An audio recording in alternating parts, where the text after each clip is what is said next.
Hello everyone. Entity गुरु YouTube channel पे आप सभी का स्वागत है। मैं सुजीत कुमार सिवा।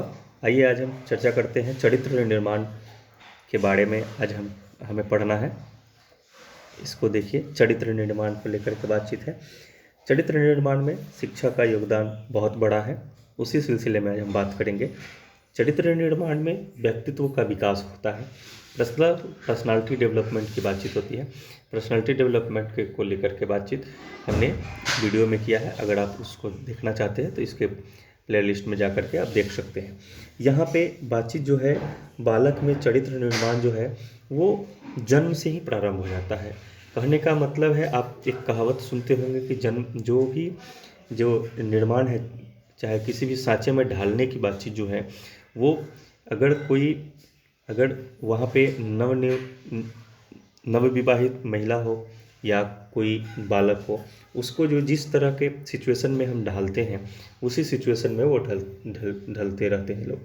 तो यहाँ पे डिपेंड करता है कि उसके इर्द गिर्द जो उसका समाज है, छोटा सा समाज, वो किस तरह का वहाँ पे रोल प्ले करता है।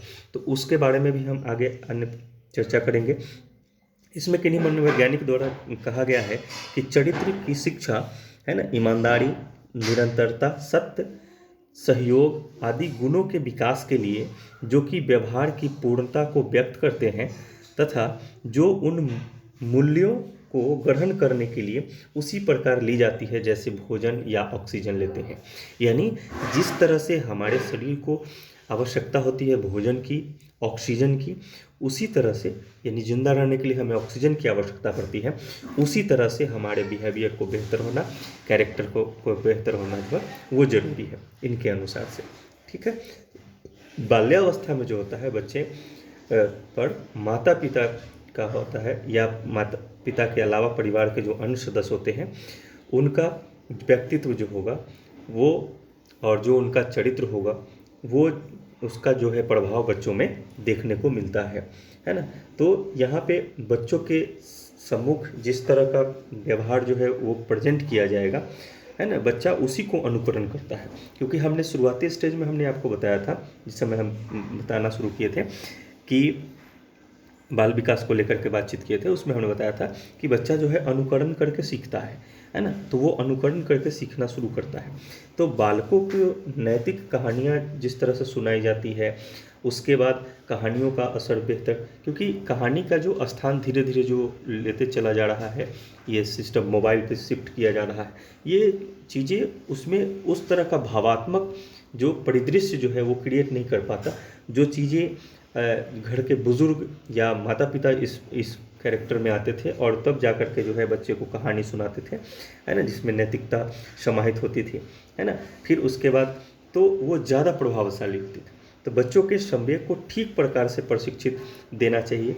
यानी कहने का मतलब है, उसके संवेग पर भी को अगर सही से उसको प्रशिक्षण नहीं दिया जाए कि कब क्या किस तरह से कैसे करना है, तो वो चीज़ें जो है वहाँ पे प्रॉब्लम आना शुरू हो जाता है। तो विद्यालय में जो चरित्र विकास के लिए जो है कई तरह के प्रयास किए जा सकते हैं। जैसे अभी आप देखें कि जैसे उच्च आदर्श, अब इस पे थोड़ी सी बातचीत करें। उच्च आदर्श कहने का क्या मतलब है कि बच्चा को पहले ही जो मूल प्रवृत्ति इसकी है उसके बारे में जो चर्चा हुई थी, जो मूल प्रवृत्ति के बारे में मैकडूगल साहब बताए थे, है ना, जो 14 तरह का होता है, इसके बारे में हम चर्चा किए होंगे थोड़ा बहुत पहले पिछले क्लास में। तो अभी आप देखिए कि बालकों में जो मूल प्रवृत्ति है जो अनुकरण करने की, है ना, तो ये प्रवृत्ति जो है वो क्या करता है, वो आदत का विकास करता है। फिर ये आदत धीरे धीरे जो है उसका जो हो जाता है वो आदर्श जो है वो, या उसकी एक अलग मान्यताएं जो है उसके दिलो दिमाग में जो है स्थापित करता है।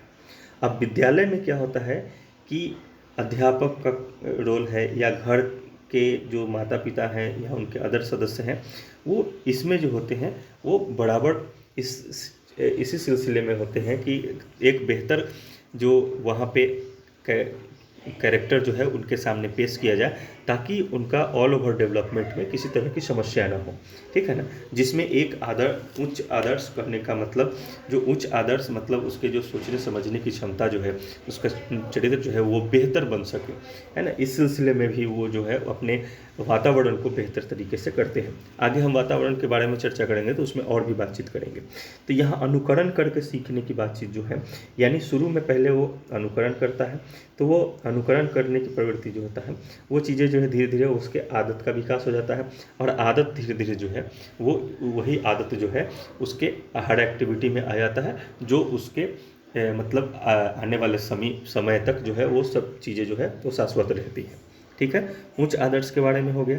अब आते हैं हम आदर्श प्रस्तुतिकरण को लेकर के, प्रेजेंटेशन किस तरह से करेगा बच्चा, है ना। तो इसमें आइए, इसमें हम एक प्रेजेंटेशन को लेकर के हम जो शिक्षक दे रहे हैं, बच्चा उसी को अनुकरण करता हुआ यहाँ पे दिखाया गया है। आप यहाँ से भी सीख सकते हैं। इसमें है क्या कि एक बेहतरीन अगर यहाँ पे लीडरशिप अगर टीचर का मिले बच्चों को, तो वो बेहतरीन तरीके से जो भी अपने आइडियोलॉजी है उसको बेहतरीन तरीके से जो है वो प्रस्तुत कर सकता है, प्रेजेंटेशन बेहतर कर सकता है। तब करेगा जब यहाँ पे शिक्षक जो होंगे उसमें बेहतरीन तरीके से वो उनका नेतृत्व करेंगे, तो, है ना। तो यहाँ पे क्या होता है कि ये आदर्श जो होता है महान व्यक्तियों के कार्य, यानी कि जो हमारे बेहतर पुरुष हुए जिन्होंने अपने जीवन में बहुत बेहतरीन काम किया, देश के लिए भी, अपने लिए भी, अपने सोसाइटी के लिए बेहतर काम किया, उन लोगों के कार्य का वर्णन इनके सामने हो, ठीक है ना। और नैतिकता से भरी कहानी जो शिक्षक उनको भावात्मक रूप से जो है उनको सुनाए। उसके बाद है अच्छे वातावरण को प्रस्तुत करें, है ना। तो यहाँ पे शिक्षक का जो बहुत विद्यालय व्यवस्था में हम अगर देखें तो एक अहम किरदार जो होता है उनका होता है। अगर वो इन सब चीज़ों पे बेहतर तरीके से अगर काम करते हैं तो बेहतर आदर्श भी बच्चों में डेवलप होगा और उसका प्रेजेंटेशन भी बेहतर हो पाएगा, ठीक है। तो ये चीज़ें हैं। अब हम आते हैं आगे की तरफ, वातावरण का निर्माण कैसे होगा। हम तो वातावरण के बारे में बता दिए कि शिक्षक वातावरण का निर्माण करेंगे। अब वातावरण का निर्माण जो है वो किस तरह से है उसके बारे में भी कई तरह की बातें हैं, जिसमें आपको टाबा साहब जो थे, एक मनोवैज्ञानिक थे, उन्होंने बताया था कि बालकों को विश्व के कार्यों तथा उसके कार्यों के संदर्भ में शिक्षा दो। यानी कहने का मतलब है कि वर्ल्ड लेवल पे जो काम हो रहा है कि वो चीज़ें क्या है, या उसके कार्य के संदर्भ, मतलब वो उस काम जो कर रहा है वो उसका उद्देश्य क्या है, किस संदर्भ में काम कर रहा है, ये चीज़ फिक्स किया जाए। उसके बाद इन्होंने बताया कि बालकों को सामाजिकता के विकास की शिक्षा दो। यानी बालकों को जो है वो सामाजिकता के विकास, यानी कि उसमें जो है सोशल जो है वो डेवलपमेंट, वो सोशलिस्ट तरीके से सामाजिक दृष्टिकोण से जो है वो डेवलप हो सके, इसके बारे में सामाजिकता की शिक्षा उसमें देने की बातचीत की है। और बालक में आत्मनियंत्रण एवं आत्म अनुशासन विकसित करें, मतलब खुद पे जो है वो नियंत्रण रख सके, है ना। हर बार भाव में बह नहीं जाए, है ना। हर बार कहने का मतलब है एक अपना अनुशासन होना चाहिए, हाँ मुझे इस तरह से रहना है, ऐसे करना है, ये काम ये होना चाहिए, है ना। अपना एक जो है, जैसे हम आदर्श के बारे में जो चर्चा करते हैं, जब बच्चे में ये डेवलप हो जाएगा तो वो चीज़ें जो है वातावरण का निर्माण भी खुद ब खुद कर देगा, क्योंकि जैसा वो रहेगा उसके अनुसार से वो अपना इन्वायरमेंट जो है वो क्रिएट करेगा, ठीक है। तो ये एक बेहतर हुआ। दूसरा इसमें एक ये तो हुआ पाटा साहब के अनुसार से, लेकिन इसमें विद्यालय व्यवस्था में क्या होता है कि चरित्र की शिक्षा जो है विद्यालय में तभी संभव होगा कि विद्यालय का वातावरण स्वयं ही चरित्र युक्त होगा। यानी कहने का मतलब वहाँ पे जो प्रधानाध्यापक हैं, अध्यापक है या अन्य कर्मचारी जो हैं, वो इन सब चीज़ों में जो है वो बेहतर तरीके से रोल प्ले कर रहे हैं। और रोल प्ले शब्द का प्रयोग मैं बराबर कर रहा हूँ, इसको लेकर के आप थोड़ा भ्रम में ना रहें। उसके पीछे रीज़न है, उसके पीछे उद्देश्य मेरा यही है कि कभी कभी ऐसा होता है कि हम वैसा होते नहीं हैं, लेकिन हमें वैसा कैरेक्टर जो है वो बच्चों के सामने शिफ्ट करना पड़ता है, ताकि आने वाली जनरेशन जो है उससे प्रभावित होकर के अपना एक बेहतर तरीके का आइडियोलॉजी जो है वो डेवलप कर पाए, है ना, बेहतर चरित्र का निर्माण कर पाए, है ना। इसीलिए मैं ऐसा बोलता हूँ, ठीक है। तो इसको ध्यान में रखिएगा। अब आते हैं अच्छी आदतों के बारे में जो चर्चा है। अब आइए, अच्छी आदतों में बच्चों को के बारे में चर्चा होती है। तो देखिए इसमें जो उसका डेली रूटीन है उसके बारे में जो है यहाँ पे दिया गया है ना। मैदान में खेलने को लेकर के, फिर अपने शहर को साफ सफाई को लेकर के भी बातचीत है, पाठशाला को लेकर के बातचीत है ना। तो ये पूरी तरह से बातचीत है। आइए अब हम इस पर चर्चा करें अच्छी आदतों को लेकर के जो बात है इसमें। अब अच्छी आदतों को लेकर के यहाँ पे होता है कि बच्चों के साथ शिक्षक भी अगर एक्टिव रहें, है ना, उन सब चीज़ों पे, या शिक्षक जो है जो भी वहाँ पे अपना काम कर रहे हैं, जो भी वो करते हैं उसमें जो होगा, क्योंकि फॉलो बच्चे जो टीचर को जो है अपना आदर्श मान के करके ही काम करते हैं। तो जिस तरह से शिक्षक का होगा उसी तरह से जो बच्चे में भी आएगी। लेकिन कभी कभी ऐसा होता है कि अच्छी आदतें होकर के कहीं बुरी आदतें भी उनमें आती है, तो एक जो है वो निगेटिव इफ़ेक्ट जो है बच्चों में देखने को मिलता है। लेकिन यहाँ पे है कि अगर शिक्षक को छात्रों के अच्छी आदतों के विकास पर बल देते हैं, यानी कि अपनी, देखिए होता क्या है कि बच्चे को अगर हम डांट करके बोले नहीं ऐसा ही करना है, तो वो चीज़ें डर करके कुछ देर के लिए करेगा, लेकिन वो चीज़ें व्यवहार में नहीं आ पाएगी उसके। फिर बाद में जब वो हम नहीं रहेंगे या आप वहाँ पे नहीं रहिएगा, तो वो एक्टिविटी वो करेगा अपने ही तरीके से। तो वहाँ पे क्या होता है कि जैसे एक इंटरनल जिसको बोलते हैं मोटिवेट जो होना, वो तब हो पाएगा जब उसके काम में ही हम, अगर हम कर रहे हैं और वो कर रहा है गलत तरीके से, तो बताओगे बेटा अगर इस चीज़ को ऐसे ना करके ऐसे किया जाए तो कितना बेहतर होगा। तो वो जब करके देखेगा उसको अच्छा लगेगा, तो फिर अगले बार से उस चीज़ को फॉलो करेगा। लेकिन अगर हम वहीं पे जो है वो किसी भी तरह से जो है बलपूर्वक अगर करते हैं तो वो चीज़ें नहीं होगी। यानी फिजिकली बल नहीं देना है उसको, जो है एक मतलब करके सीखने पे बल देने की बातचीत जो है वो चीज़ को भी ध्यान में रखते हुए काम करना है। ठीक है, अब आते हैं अहम केंद्रित को लेकर के बातचीत होती है। अहम का निर्माण होना चाहिए, यानी कहने का मतलब ईगो, क्रिएट द ईगो, है ना। बच्चों में ईगो का होना बहुत ज़रूरी है। ये कैरेक्टर के लिए मतलब चरित्र के निर्माण को लेकर के बहुत एक अहम रोल अदा करता है ना।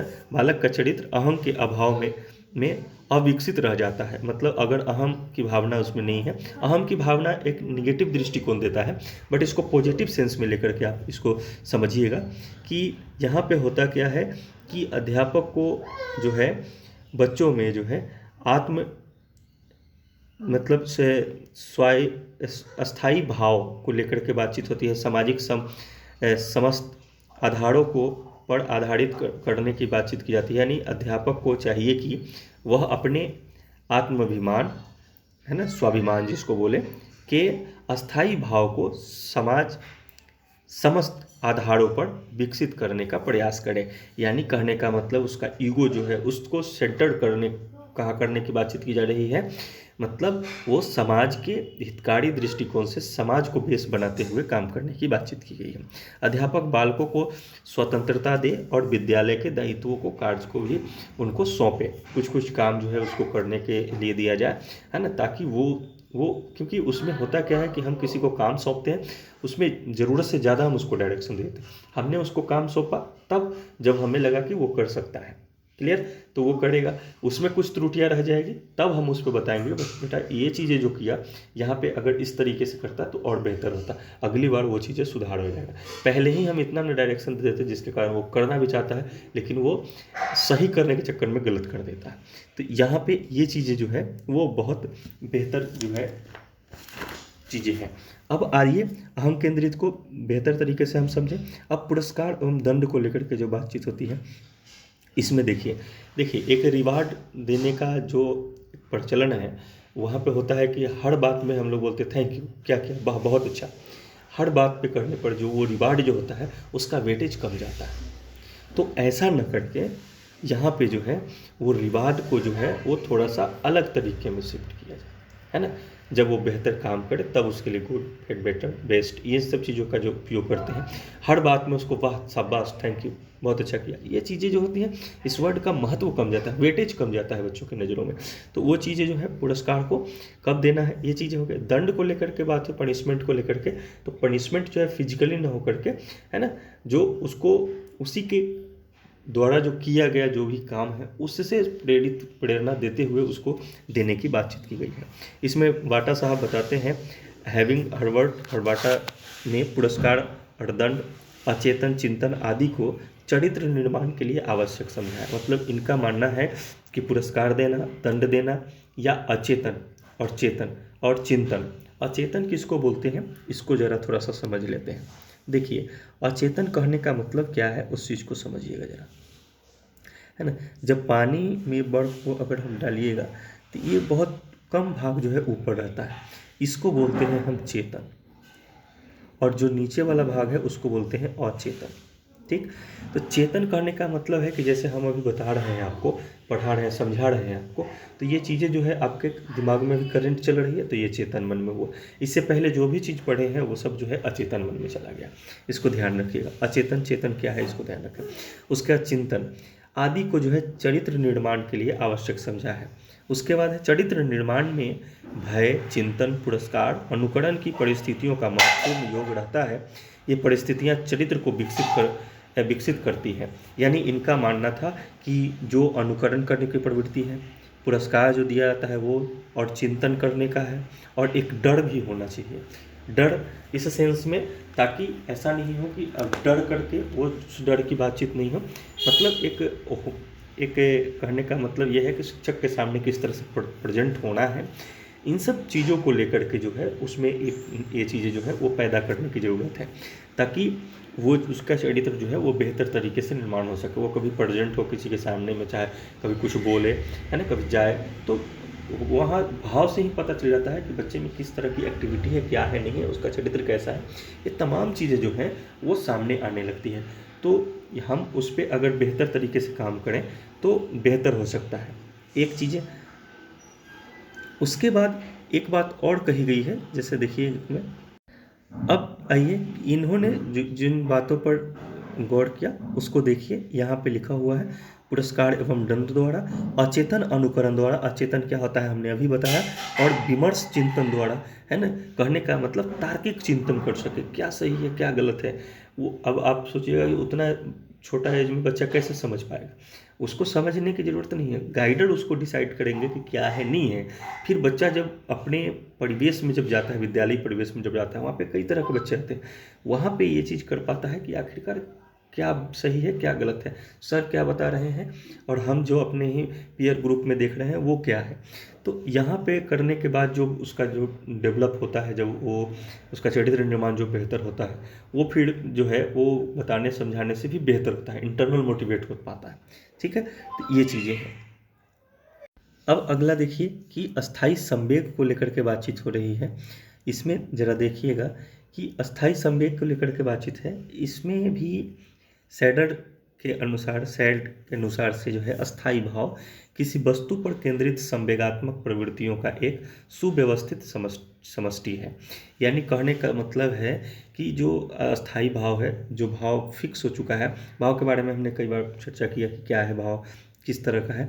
तो ये चीज़ें जो फिक्स होती है ना, यानी कि संवेग प्रवृत्तियों की एक जो सुव्यवस्थित, यानी संवेग जितने भी प्रकार के हैं उन तमाम चीज़ों को लेकर की एक जो श्रृंखला है, सुव्यवस्थित श्रृंखला। मतलब इसमें इमोशन की भावनाएं इतनी होनी चाहिए, कड़क की भावनाएं इतनी होनी चाहिए, ये तमाम चीज़ों का जो है एक बेहतर तरीके का जो है समागम बैठा हुआ है अस्थाई भाव का। इसी को बोलते हैं अस्थाई भाव। यानी संवेगों का, जितने भी तरह के संवेग हैं वो हमने चर्चा किया था, उस तमाम संवेगों का एक सुव्यवस्थित, मतलब एक सुंदर तरीके से जो व्यवस्थित किया हुआ जो पैटर्न है, उसी को अस्थाई भाव कहा जा रहा है ना। यानी कि एक इमोशनल भी होना चाहिए बच्चे में, एक कभी कभी ज़रूरत पड़ने पर हार्डनेस की भी ज़रूरत है, फिर उसके बाद ज़रूरत होने पर अपने कर्तव्य का निभा भी ज़रूरी है, और उसके बाद ज़रूरत पड़ने पर नहीं, कर्तव्य के प्रति तो कर्तव्य परायणता तो उसमें होनी ही चाहिए। तो इन तमाम चीज़ों का जो है एक सुव्यवस्थित होता है पैटर्न है, उसी को बोलते हैं अस्थाई भाव, है ना। इसमें अध्यापकों को समाज सेवा, राष्ट्र प्रेम की भावना हो गया, विश्व बंधुत्व, दया, सहयोग, निष्ठा आदि को जो है ये अस्थाई भाव का विकास जो है वो करना चाहिए, है ना। समाज को सेवा की दृष्टि से समाज सेवा के बारे में हो, राष्ट्र प्रेम की भावना को लेकर के बातचीत हो। यानी कहने का मतलब है कि जो राष्ट्र के प्रति जो हमारा प्रेम है, वो उसको लेकर के जो बच्चे में अगर किसी तरह की निगेटिविटी है या क्या है राष्ट्र, इन तमाम चीज़ों पे बातचीत हो, है ना। तो इसमें बेहतर तरीके से राष्ट्र को समझ पाए, मतलब बहुत कि क्या है देश क्या नहीं है उसके बारे में हमें किस तरह की प्रवृत्ति रखनी चाहिए, उन तमाम चीज़ों पे हमें बातचीत करने की ज़रूरत है। सहयोग की भावना होनी चाहिए एक दूसरे में। जब सहयोग की भावनाएं बेहतर तरीके से होगी, जैसे ये चीज़ें सहयोग की भावना को लेकर के हम जब बात किए थे, या संवेग पे नियंत्रण को लेकर के हम बातचीत किए थे, तो हम आपको बताया था कि ये चीज़ें जो है वो प्ले ग्राउंड में बेहतर तरीके से जो है बच्चे में जो है डेवलप हो सकता है। संवेग को लेकर के बातचीत करें तब, या सहयोग को लेकर के बातचीत करें तब, क्योंकि नेतृत्व की क्षमता अगर वहाँ पे दिखाया जाए, अगर उसको कैप्टन बनाया जाए, तो वहाँ पे नेतृत्व की क्षमता हो गई, एक दूसरे के सहयोग की भावना जो है वहाँ पे देखने को मिलेगा। तो ये तमाम चीज़ें जो है वो खेल के मैदान में जो है वो डेवलप होता है। तो ये हमने पूरी चर्चा किया है ना, और आपको हमने बताया कि क्या है चरित्र निर्माण, उसमें शिक्षा का क्या योगदान है। उम्मीद है आपको समझ में आया होगा। अगर आपको जो हमारे द्वारा दी गई जानकारी अगर अच्छी लगती है तो चैनल को सब्सक्राइब करें, और फिर मिलते हैं फिर नेक्स्ट वीडियो में।